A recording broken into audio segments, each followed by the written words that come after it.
اس میں بايزيد بسطامی کا چیپٹر کھولیں. پہلے تو اس نے یہ دعویٰ کیا ہے کہ اسے معراج ہوئی ہے جس طرح نبی علیہ السلام کو معراج ہوئی اور وہ عرش تک پہنچا ہے. سیدنا داتا صاحب رحمۃ اللہ علیہ نے جو بات کی ہے بیان اس سلسلے میں بايزيد بسطامی رحمۃ اللہ کے حوالے سے، وہ بھی اسی تناظر میں پیش کی ہے کہ بايزيد بسطامی رحمۃ اللہ کو جب اللہ رب العزت نے روحانی طور پہ معراج کیا. اب یہ بھی بہتان لگایا مرزا نے، بہتان یہ لگایا کہ دیکھیں جی جس طرح نبیوں میں نبی کریم علیہ الصلوۃ والسلام کو معراج ہوئی ہے اور ولیوں میں بايزيد بسطامی کو معراج ہوئی ہے. حالانکہ جتنے صوفیاء ہیں کسی نے بھی یہ بات نہیں کی کہ بايزيد بسطامی کو جسمانی طور پہ معراج ہوئی ہے. سب نے یہ لکھا کہ وہ روحانی اور منامی طور پر. اور صرف صوفیاء نے نہیں لکھا، یہ امام ابن الجوزی کی کتاب صفات الصفوہ، اس میں امام ابن الجوزی نے ان کی روحانی معراج کا تذکرہ کیا ہے. آپ کہتے ہیں نا بے حیاتوں پر اگر ہمت ہے تو اپنی زبان ذرا محدثین کے بارے میں کھول کے دکھاؤ. یہ امام ابن الجوزی کی کتاب ہے صفات الصفوہ، صفحہ نمبر 756 پہ لکھتے ہیں کہ بايزيد بسطامی فرماتے ہیں رأیت رب العزت تبارک و تعالی فی المنام، میں نے خواب میں اللہ رب العزت جل شانہ کو دیکھا. فقلت یا بار خدایا کیف الطریق الیک، کہ میں نے عرض کی یا اللہ تیری طرف کون سا رستہ ہے؟ تو ارشاد فرمایا کہ اترک نفسک ثم تعال، اپنے آپ کو اپنے نفس کو چھوڑ دے پھر میری طرف آ، تجھے میرا قرب حاصل ہوگا. اسی طرح فرماتے ہیں اورج قلبی الی السماء فطاف ودارا. بايزيد بسطامی کا قول نقل کیا ہے امام ابن الجوزی نے کہ بايزيد بسطامی فرماتے ہیں اورج قلبی الی السماء، میرے دل کو آسمانوں کی طرف معراج کروائی گی. اور پھر وہ سارا واقعہ انہوں نے بیان کیا. تو یہ روحانی اور منامی طور پہ معراج کروائی گی. اور مطلب کہ وہ نہیں ہے کہ جو انبیاء علیہم الصلوات و تسلیمات کو جسمانی اور ان کی شخصیت کے ساتھ معراج کروائی جاتی ہے. داتا صاحب رحمۃ اللہ علیہ نے یہی بات بیان کی ہے. اور امام محدث ملا علی قاری نے اپنی کتاب شرح فقہ الاکبر اس میں صفحہ نمبر 151 پہ اسی بات کو بیان کیا ہے، روحانی اور منامی معراج کو.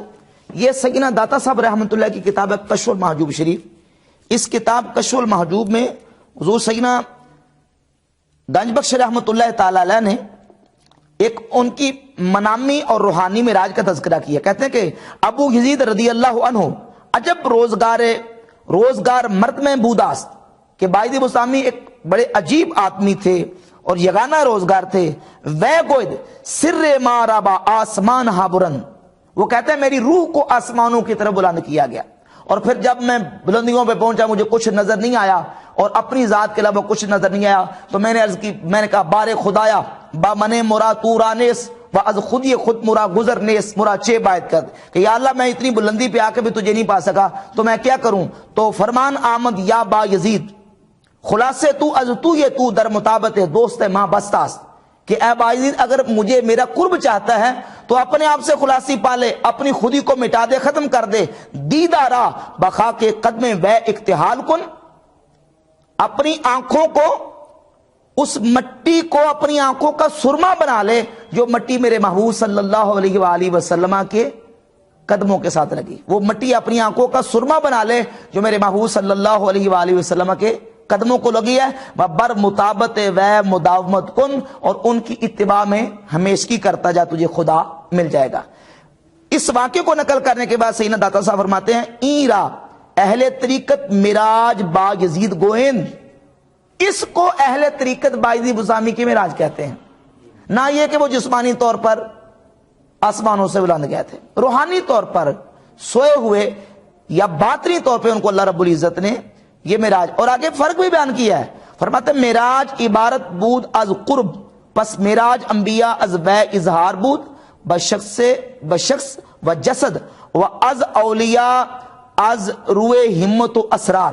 فرماتے ہیں نبیوں کو جو معراج ہوتی ہے وہ جسمانی اور شخصی طور پہ ہوتی ہے، اور ولیوں کو جو معراج ہوتی ہے وہ باطنی اور روحانی طور پہ ہوتی ہے.